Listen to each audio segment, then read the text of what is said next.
আজকে আর ভোটার তালিকায় নাম তুলতে পারলেন না, আগামী দিনে এনআরসি হলে আপনি বেনাগরিক হয়ে যাবেন, অতএব আপনি তখন ছুটে বেড়াবেন, আপনার অস্তিত্ব টিকিয়ে রাখার জন্য ছুটে বেড়াবেন। আপনি তখন কেন্দ্রীয় সরকারের থেকে চাকরি চাইবেন না, রাস্তা চাইবেন না, জল চাইবেন না, আপনি সব ডেভেলপমেন্ট ভুলে যাবেন। বিজেপি কিন্তু তা করতে চায়। এই যে ধর্মের সাথে ধর্মের লড়াই, এটা লাগায় কেন? যখনই লড়াই লাগাবে তখনই দাঙ্গা হবে, মানুষ বাঁচার জন্য ছুটবে, কেউ রক্তাক্ত হবে, কারো মৃত্যু হবে, স্বজন হারাবে, একটা এমন অরাজকতা তৈরি হবে, তখন মানুষ ডেভেলপমেন্ট চাইবেন না। ঝড় জলকে উপেক্ষা করে হাজার হাজার মানুষ সারা বাংলা থেকে এই অবস্থানে বিক্ষোভে আপনারা সামিল হয়েছেন। এতে আমাদের বুঝতে কোনো অসুবিধা নেই যে মমতা বন্দ্যোপাধ্যায়ের নেতৃত্বে এই বাংলা যে কোনো রকম বাংলা বিরোধী যুদ্ধের জন্য প্রস্তুত আছেন আপনারা, এবং আমরা জিতবো, কারণ আমাদের মাথার উপরে মমতা বন্দ্যোপাধ্যায় আছে। আজকে এই অবস্থান, বিক্ষোভ, এই সভা যিনি আয়োজন করেছেন আমাদের কার্তিক দা, এই জয়হিন্দ বাহিনীর সভাপতি, এখানে দেবাশিস কুমার বিধায়ক তিনি বক্তব্য রেখেছেন, শশীদিও বক্তব্য রেখেছেন, এখানে কুণালদা এসছে, স্বর্ণকমল সাহা আছেন, সব্যসাচীদা রয়েছেন, কাজুরিদি থেকে শুরু করে অনেক নেত্রী এখানে উপস্থিত আছেন, আর আপনারা আছেন। জয়প্রকাশ দা শুনলাম রয়েছেন, বক্সিদা তিনি আমাদের শ্রদ্ধেয় সভাপতি রাজ্যের, তিনিও ছিলেন বা আছেন। আমি সকলকেই আমার শুভেচ্ছা এবং প্রণাম জানাই।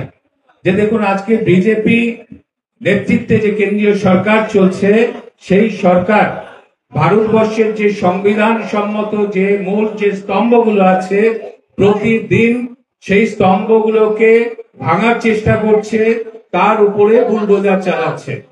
ভারতবর্ষের সংবিধানের গণতন্ত্র, ধর্মনিরপেক্ষতা, উদ্যুক্ত রাষ্ট্রীয় কাঠামো, এগুলোকে ভেঙে চুরমার করছে বিজেপি প্রতিদিন। এবং এর বিরুদ্ধে যিনি একেবারে প্রথম থেকে রাস্তায় নেমে প্রতিবাদ করছেন এই ভারতবর্ষের মধ্যে, তিনি হচ্ছেন মমতা বন্দ্যোপাধ্যায়। তাই বিজেপির সমস্ত আক্রমণের কেন্দ্রবিন্দু হচ্ছে মমতা বন্দ্যোপাধ্যায় এবং এই বাংলা। আজকে বাংলায় কথা বলার জন্য বিজেপি শাসিত রাজ্যগুলোতে তাদের বাংলাদেশি বা রোহিঙ্গা বলে দাগিয়ে দেওয়া হচ্ছে, তাদের কোথাও আটকে রাখা হচ্ছে, তাদের বাংলাদেশি বলা হচ্ছে, এবং তেল অর্ডার দিয়ে পুশব্যাক করে কিছু মানুষকে বাংলাদেশে পাঠিয়ে দেওয়া হচ্ছে শুধু বাংলায় কথা বলার জন্য। এইভাবে যে আক্রমণ বাংলা, আজকে অমিত মালবিয়া বলছেন যে বাংলা কোনো ভাষাই নয়। আজকে দিল্লি পুলিশ বলছে যে বাংলা মানে হচ্ছে বাংলাদেশি ভাষা। বুঝুন, একটা ভাষা, এত রিচ ভাষা, যে ভাষা আমাদের সংবিধানে 1950 সালে যে অষ্টম তপশিলে যে 14টা ভাষা ছিল, তার অন্যতম ছিল এই বাংলা ভাষা। এবং 1968 সালে পার্লামেন্টে যে ভাষা প্রস্তাব পাশ করা হয়, সেখানে বলা হয়েছিল যে অষ্টম তপশিলে অন্তর্ভুক্ত ভাষাগুলির প্রসার এবং প্রচার এটা বাধ্যতামূলক করা হলো। তারপরেও এখন অষ্টম তপশিলে 22টা ভাষার মধ্যে বাংলা রয়েছে, তাকে বলছে এটা কোনো ভাষা নয়। তার মানে আক্রমণটা এটা শুধু একটা ভাষাকে নয়, এটা বাংলার হৃদয়কে আক্রমণ, এটা বাঙালির ওপরে আক্রমণ, বাঙালির কৃষ্টি সংস্কৃতি অস্মিতার উপরে আক্রমণ চালাচ্ছে বিজেপি। আজকে বাংলা ভাষা এবং বাঙালির তো একটা ইতিহাস আছে, দীর্ঘ ইতিহাস আছে। যখন হিংসায় উন্মত্ত পৃথিবী, যখন পৃথিবীর নরম শরীর থেকে লাল রক্ত ঝরে পড়ছে, তখন মধ্যযুগের এক কবি বরু চণ্ডীদাস সারা বিশ্বকে শুনিয়েছিল মানব ইতিহাসের শ্রেষ্ঠ বাণী, সবার উপরে মানুষ সত্য, তাহার উপরে নাই। আমরা তার উত্তরাধিকারী। আমরা উত্তরাধিকারী চর্যাপদ থেকে গীতাঞ্জলি, গঙ্গা, পদ্মা, ব্রহ্মপুত্রের কুলে কুলে সহস্র বছর ধরে যে মানুষগুলির বাস, তাদের সংগ্রামী জীবনের উত্তরাধিকারী আমরা। যে জীবন ছিল শান্তি এবং সমন্বয়, যে জীবন ছিল শ্রম এবং বিকাশে, যে জীবন ছিল প্রকৃতি এবং পুরাণের সংশ্লেষে গঠিত, আমরা বাঙালি তার উত্তরাধিকারী। এবং সেই উত্তরাধিকারকে আজকে বাংলার বুকে যিনি বয়ে নিয়ে চলেছেন, তার নাম মমতা বন্দ্যোপাধ্যায়। তাই বাংলার উপরে আক্রমণ মানে মমতা বন্দ্যোপাধ্যায়ের উপরে আক্রমণ, মমতা বন্দ্যোপাধ্যায়ের উপরে আক্রমণ মানে বাংলার উপরে আক্রমণ। তার বিরুদ্ধে আমাদের লড়াই, এবং এই লড়াই আমরা জিতবো। আপনারা নিশ্চিত থাকুন, কই আমরা তো তা করি না। এই বাংলায় 1.5 কোটি মানুষ আছে, অন্য ভাষাভাষীর মানুষ, তারা কর্মসূত্রে জন্মসূত্রে এই বাংলায় আছেন, তারা সম্মানের সঙ্গে আছেন, তারা কাজের মধ্যে আছেন, ভালো পরিবেশের মধ্যে আছেন। আমরা সবাই মিলে মিশে সব ভাষাভাষীর মানুষ, সব ধর্মের মানুষকে এক করে রেখেছি, কারণ দিদি এটাই আমাদের শিখিয়েছে যে এটাই আমাদের কৃষ্টি, এটাই আমাদের সংস্কৃতি। সেখানে 22 লক্ষ পরিযায়ী শ্রমিক এই বাংলা থেকে বিভিন্ন রাজ্যে কাজের জন্য গেছে, এটা স্বাভাবিক প্রক্রিয়া একটা। সব সময় এই মাইগ্রেশন বহু যুগ ধরে চলে, যে যার সুবিধা মতো কাজ খুঁজে নেওয়ার জন্য অন্য রাজ্যে যায়, অন্য রাজ্য থেকে বাংলায় আসে, এটা স্বাভাবিক প্রক্রিয়া। সেই স্বাভাবিক প্রক্রিয়াটাকে আজকে অস্বাভাবিক করে তুলেছে বিজেপি। সেই বাঙালির পরিযায়ী শ্রমিকদের মধ্যে যারা অন্যান্য বিজেপি শাসিত রাজ্যে আছে, ডবল ইঞ্জিন সরকারের রাজ্যে আছে, তাদের বাংলায় কথা বললেই তাদের উপর অত্যাচার। তার বিরুদ্ধে আমরা লড়ছি, কারণ এই বাংলা অত্যন্ত সমৃদ্ধ বাংলা। 1850 থেকে 19 সাল বাংলার নবজাগরণের কাল। বিখ্যাত সব মানুষ জন্মেছিলেন এই বাংলায়। রবীন্দ্রনাথ ঠাকুর, কাজী নজরুল ইসলাম, বিবেকানন্দ জন্মেছিলেন, জগদীশচন্দ্র বোস জন্মেছিলেন, উমেশচন্দ্র বন্দ্যোপাধ্যায় জন্মেছিলেন, গিরিশচন্দ্র ঘোষ জন্মেছিলেন, নন্দলাল বসু, কবি, সাহিত্যিক, রাজনীতিবিদ, চিত্রকর, নাট্যকার এই বাংলায় জন্মেছিলেন, এবং তারা তাদের সৃষ্টির মধ্যে দিয়ে সারা বিশ্বের কাছে এই বাংলাকে তুলে ধরেছিলেন। তাই মহামতি বক্রে বলেছিলেন, what Bengal things today, India things tomorrow. তাই বাংলা সব সময় পথ দেখায় এই ভারতবর্ষকে, স্বাধীনতা আন্দোলনে পথ দেখিয়েছে এই বাংলা। সেই 1832 সালে ভূমি সাঁওতাল বিদ্রোহ শুরু হলো, তারপর 1850 সালে সাঁওতাল বিদ্রোহ, ব্রিটিশের বিরুদ্ধে আমাদের আদিবাসী সমাজ বিদ্রোহ ঘোষণা করলো। 1857 সালে সিপাহী বিদ্রোহ। তারপর সারা ভারতবর্ষ দেখেছে যে স্বাধীনতা বলে একটা বিষয় আছে, একটা দেশের মানুষ তার একটা নিজস্ব স্বাধীনতা থাকা উচিত। আজকে স্বাধীনতা আন্দোলনে কত জীবন দিয়েছে এই বাংলার মানুষ।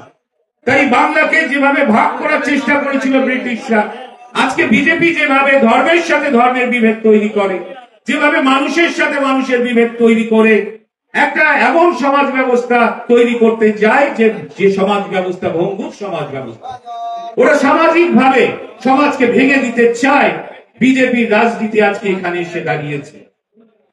1905 সালে যখন ব্রিটিশরা ওই বাংলাকে দুটো টুকরো করতে চেয়েছিল ধর্মের ভিত্তিতে, রবীন্দ্রনাথ ঠাকুর শান্তিনিকেতন থেকে আবার রাখি বন্ধন উৎসব শুরু করেছিলেন। তিনি একজন জোড়াসাঁকো ঠাকুর বাড়ি থেকে রবীন্দ্রনাথ ঠাকুর হাঁটতে শুরু করলেন, হাজার হাজার মানুষ তার পেছনে হাঁটছে।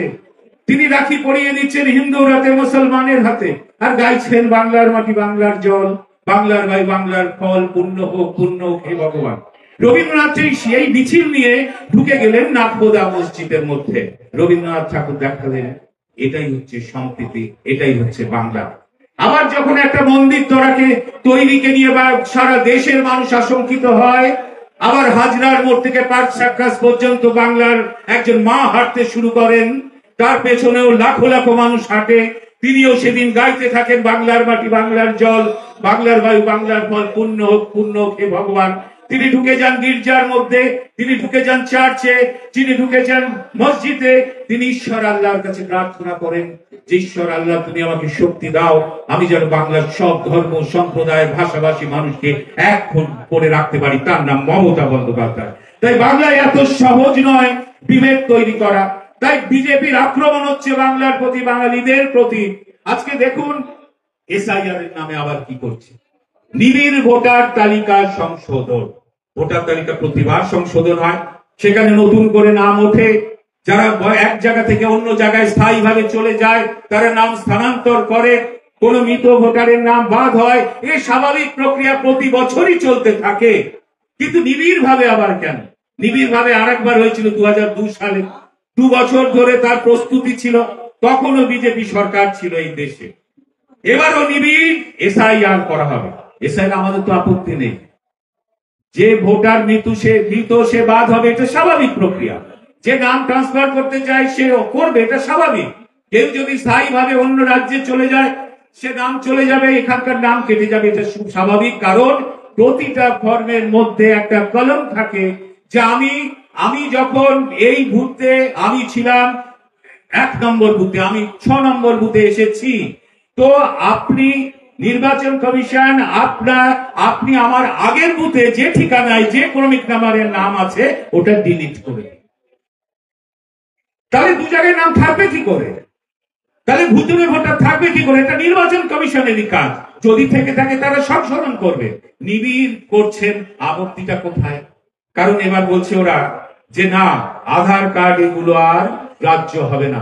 নিবিড় ভাবে আমরা যখন এটা পরীক্ষা করব, সেখানে বার্থ সার্টিফিকেট দিতে হবে।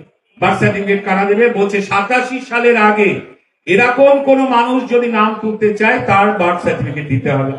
87 থেকে 2003 পর্যন্ত কেউ যদি নাম তুলতে চায় তাহলে তার বাবা অথবা মা তার বার্থ সার্টিফিকেট, জন্মস্থান, জন্ম সার্টিফিকেট দিতে হবে। এবং 2003 বা 2004 এর পর বাবা মা দুজনই চায়।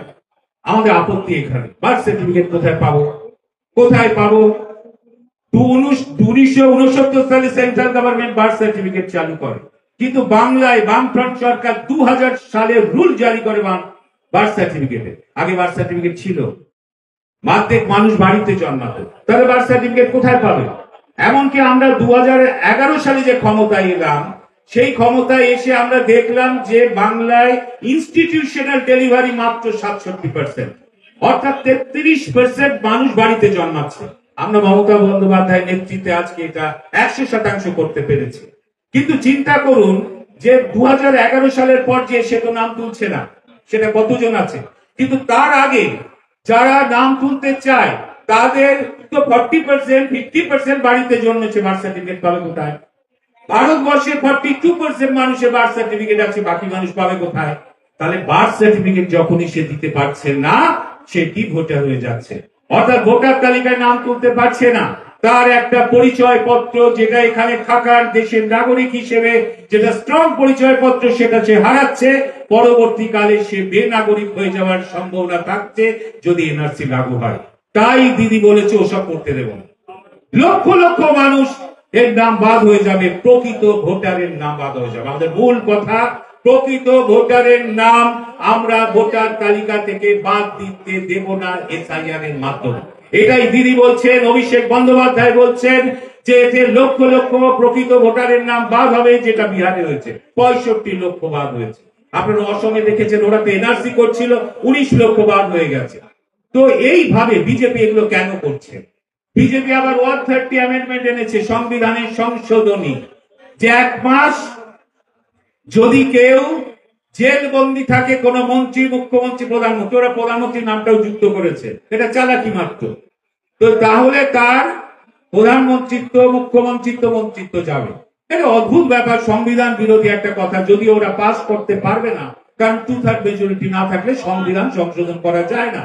কিন্তু ওরা এনেছে এটা। ওরা কেন এনেছে? তার কারণ হচ্ছে, তার মানে এই যেটা এনেছে এটা কিন্তু সম্পূর্ণ সংবিধান বিরোধী। কারণ আমাদের দেশে যে মূল স্তম্ভগুলো আছে তার মধ্যে একটা বিচার ব্যবস্থা আছে। একটা মানুষ দোষী বা নির্দোষ এটা ঠিক করতে পারে একমাত্র বিচার ব্যবস্থা। এটা কোন সরকার পারে না, কোন এজেন্সি পারে না, কোন সংগঠন পারে না। বিচার ব্যবস্থার উপরে দায়িত্ব, এবং তারাই একজন মানুষকে দোষী বা নির্দোষ ঠিক করে। এবার ধরুন একজন কোন কেন্দ্রীয় তদন্তকারী সংস্থা কারো নামে এফআইআর করলো, এফআইআর করে তাকে কোর্টের কাছে বললো যে আমি তদন্তের জন্য একে আটকে রাখতে চাই, এর পুলিশ কাস্টাডি হোক, তারপরে জেল কাস্টাডি হোক। তো তদন্ত স্বার্থে সে যদি আটকে রাখে 1 বছর, 2 বছর, 3 বছর, তাতেও সে দোষী সাব্যস্ত হয় না, কারণ এটা কোর্টের রায় নয়। কোর্ট বিচার করে যেদিন রায় দেবে, এবং সর্বোচ্চ আদালত যেদিন রায় দেবে যে এই ব্যক্তি দোষী, তখন সে দোষী হবে। যদি বলে নির্দোষ, তাহলে নির্দোষ হবে। তাহলে এজেন্সি তো এটা কাজ নয়, এটা কোনো সরকারের কাজ নয়। কিন্তু এই যে বিল এনেছে, সেখানে সরকারের একতরফা ক্ষমতা নিয়ে নিতে চাইছে, যে তারা এজেন্সি দিয়ে কাউকে, বিরোধী দলের কাউকে 1 মাস ডিটেন করে দিতে পারলেই তার মন্ত্রিত্ব বা মুখ্যমন্ত্রিত্ব চলে যাবে। এটা একটা স্বৈরাচারী শাসন ব্যবস্থা কায়েম করা। এবং ভারতবর্ষে যে বহুদলীয় গণতন্ত্র আছে, যেখানে বিভিন্ন রাজনৈতিক দল নির্বাচনে প্রতিদ্বন্দ্বিতা করে, মানুষ সেখান থেকে বেছে নিতে পারে তার পছন্দ মতো দলকে, এই বহুদলীয় গণতন্ত্রের ওপর চূড়ান্ত আঘাত। তো বিজেপি এইসব করে চলেছে। কারণ কেন জানেন? কারণ ওরা ডেভেলপমেন্ট দেয়নি। ওরা ভারতবর্ষের মানুষকে কোনো ডেভেলপমেন্ট দেয়নি। আজকে 10 বছরের বেশি ক্ষমতায় নরেন্দ্র মোদীর নেতৃত্বে যা যা প্রতিশ্রুতি দিয়েছিল প্রতিটা প্রতিশ্রুতি মিথ্যা প্রতিশ্রুতিতে পর্যবসিত হয়েছে। 15 লক্ষ টাকা বিদেশ থেকে আনতেও পারেননি, কাউকে দেন। 2 কোটি করে বেকারের চাকরি হয়নি, ফলে বেকারত্বের হার ক্রমশ বেড়েছে। 45 বছরের মধ্যে সব থেকে বেশি বেকার এই নরেন্দ্র মোদীর আমলে ভারতবর্ষে। এবং ভারতবর্ষের ঋণ শুনলে আপনাদের মাথা খারাপ হয়ে যাবে। 200 লক্ষ কোটি টাকার উপরে ঋণ, এবং এই নরেন্দ্র মোদীর আমলেই প্রায় 150 লক্ষ কোটি টাকা ঋণ নিয়েছে। এবং আমরা জিডিপির সাথে ঋণকে তুলনা করি, জিডিপির কত পার্সেন্ট ঋণ সেটা দিয়ে বিচার হয়, ঋণটা বেশি হয়ে গেল না খারাপ হলো। এবং আমাদের রাজ্যে আমাদেরও ঋণ নিতে হয়, সব সরকারি না। আমাদের জিডিপির তুলনায় ঋণ আছে এই মুহূর্তে 36 থেকে 37%। বামফ্রন্টের সময় সেটা ছিল 41%। আমরা কিন্তু কমাতে পেরেছি। আর জানেন 80% এর ওপর কেন্দ্রীয় সরকারের ঋণ জিডিপির তুলনায় ভয়ঙ্কর ভাবে, এবং সেই ঋণের অধিকাংশ হচ্ছে বৈদেশিক ঋণ, যেটা বিপজ্জনক। আজকে শ্রীলঙ্কা কিন্তু দেউলিয়া হয়ে গেছে। অনেক সময় দেখবেন বামপন্থীরা বলে রাজ্যে এত লোন, রাজ্যকে দেউলিয়া করে দিয়েছে। হয় না, আভ্যন্তরীণ ঋণ তাতে কখনো অর্থনীতির মধ্যে কোনো প্রভাব পড়ে না, কিন্তু একটা দেশ যদি বিদেশ থেকে লোন নেয় সেটা কিন্তু বিপজ্জনক হয়ে উঠতে পারে, সেই যদি সেই যে প্যারামিটার আছে সেটাকে রক্ষণাবেক্ষণ করে। আজকে বিজেপি এইভাবে না ডেভেলপমেন্ট দিয়েছেন, না দেশকে এগিয়ে নিয়ে যেতে পেরেছেন, তাই একটা করে ইস্যু ওরা তৈরি করে যেটা মানুষের ওপর মানুষকে আতঙ্কিত করবে, মানুষকে আশঙ্কিত করবে, মানুষকে অস্তিত্বহীনতার সংকটে ফেলবে। অর্থাৎ আপনি আর ভোটার তালিকায় নাম তুলতে পারলেন না, আগামী দিনে এনআরসি হলে আপনি বেনাগরিক হয়ে যাবেন, অতএব আপনি তখন ছুটে বেড়াবেন, আপনার অস্তিত্ব টিকিয়ে রাখার জন্য ছুটে বেড়াবেন। আপনি তখন কেন্দ্রীয় সরকারের থেকে চাকরি চাইবেন না, রাস্তা চাইবেন না, জল চাইবেন না, আপনি সব ডেভেলপমেন্ট ভুলে যাবেন। বিজেপি কিন্তু তা করতে চায়। এই যে ধর্মের সাথে ধর্মের লড়াই, এরা লাগায় কেন? যখনই লড়াই লাগাবে তখনই দাঙ্গা হবে, মানুষ বাঁচার জন্য ছুটবে, কেউ রক্তাক্ত হবে, কারো মৃত্যু হবে, স্বজন হারাবে, একটা এমন অরাজকতা তৈরি হবে, তখন মানুষ ডেভেলপমেন্ট চাইবেন না। অর্থাৎ বিজেপি এইভাবে অমিত শাহ এবং নরেন্দ্র মোদী দুজনে পরিকল্পিত ভাবে আজকে ভারতবর্ষের মানুষকে এই বিপর্যয়ের মধ্যে ফেলছে। এবং টার্গেট বাংলাকে নিয়েছে এই কারণেই যে মমতা বন্দ্যোপাধ্যায় আছেন, কারণ তিনি এত সেন্সিবল লিডার যে ভারতবর্ষের কোন ক্ষতিকারক কোন সিদ্ধান্ত কেন্দ্রীয় সরকার নিলে তিনি প্রথম প্রতিক্রিয়া দেন এবং প্রথম রাস্তায় নামেন এবং তৃণমূল কংগ্রেসকে রাস্তায় নামান। ফলে ওরা জানে আর ভারতবর্ষে যারা মুখ্যমন্ত্রী আছে তারা খুব একটা বেশি কথা বলে না, তাই বাংলাকে আক্রমণ করতে হবে, তাই বাংলাকে হারাতে হবে, সেই চেষ্টাটাই করে। আমার বক্তব্য আর বাড়াবো না, শুধু বলবো যে আমরা জিতবো, আমরা লড়াই করবো, জিতবো, কারণ ভয়ের কিচ্ছু ব্যাপার নেই। যত দিন যাচ্ছে তৃণমূল কংগ্রেসের সমর্থন বাড়ছে। আমরা 11 সালে 2,30,00,000 ভোট পেয়েছিলাম, 16 সালে 2,45,00,000 পেয়েছি, 19-এ 2,47,00,000 পেয়েছি, 21-এ 2,88,00,000 পেয়েছি। অর্থাৎ ক্রমশ তৃণমূল কংগ্রেসের সমর্থন বাংলায় বাড়ছে। ওটা টিভি দেখলে বোঝা যাবে না, আর বাংলা দেখলে, এবিপি দেখলে মনে হবে যেন কি হয়ে গেল। ওসব মানুষ দেখে না ওগুলো, কিন্তু বাংলার মানুষ মমতা বন্দ্যোপাধ্যায়ের সঙ্গে আছে। কারণ বাংলার মানুষের জন্য তিনি যা যুগান্তকারী ডেভেলপমেন্ট করেছেন, আমি বলেছি আগামী দিনে মমতা বন্দ্যোপাধ্যায়কে নিয়ে গবেষণা করতে হবে। আজকে তিনি 95টা প্রকল্পের মাধ্যমে বাংলার 100% মানুষের কাছে তার খাদ্য, তার বাসস্থান, চিকিৎসা, শিক্ষা, যে প্রাইমারি নিডস গুলো লাগে, যে প্রাথমিক প্রয়োজনীয়তাগুলো লাগে, যেগুলো বেঁচে থাকতে মানুষের লাগে, সেগুলো পৌঁছে দিয়েছেন এবং দুয়ারে সরকার দিয়ে সেটাকে নিশ্চিত করছেন যাতে একটা মানুষও বাদ না যায়। এই যে 5টা প্রয়োজনীয়তা পূরণ করে মানুষ চায়, আমি খাদ্য চাই, আমি বাসস্থান চাই, আমি বস্ত্র চাই, আমি চিকিৎসা চাই, আমি এডুকেশন চাই, এই প্রাথমিক প্রয়োজনীয়তা একবারে আদিম যুগ থেকে আজকের যুগ পর্যন্ত মানুষের প্রয়োজন। এটা পূরণ হয়ে যাওয়ার পর মানুষের কি লাগে, এটা আমরা পূরণ করেছি। তারপরে কি লাগে? মানুষের মর্যাদা লাগে, মানুষের গুরুত্ব লাগে, ভালোবাসা লাগে, সম্মান লাগে। আজকে আমাদের পাড়া আমাদের সমাধান, সেই মর্যাদা দেওয়ার একটা সরকারি কর্মসূচি বাংলার 80,000 বুথে মমতা বন্দ্যোপাধ্যায় 10 লক্ষ টাকা করে 8,000 কোটি টাকা বরাদ্দ করেছেন। অর্থাৎ গ্রামের মানুষ ঠিক করবে তার পাড়ায় কি কাজ, সে সিদ্ধান্ত নেবে। পৃথিবীতে কোন রাষ্ট্র ব্যবস্থায় তার উন্নয়নের কর্মযাত্রাকে সমস্ত মানুষকে সামিল করার এরকম নিদর্শন পৃথিবীতে কোথাও নেই। এটা মমতা বন্দ্যোপাধ্যায় করে দেখাচ্ছেন বলেই তাকে নিয়ে কিন্তু আগামী দিনে গবেষণা করতে হবে। সকলে ভালো থাকবেন এবং শক্তি নিয়েই আমরা আছি, আমরা জিতবো এবং যে কোনো মূল্যে বাংলাকে কোন রকম আঁচড় কাটতে বিজেপির মতো সাম্প্রদায়িক দলের মতো এবং সিপিএম এর মতো দলকে আমরা দেব না। ভালো থাকবেন। জয় হিন্দ, বন্দে মাতরম, জয় বাংলা। মমতা বন্দ্যোপাধ্যায় জিন্দাবাদ, অভিষেক বন্দ্যোপাধ্যায় জিন্দাবাদ।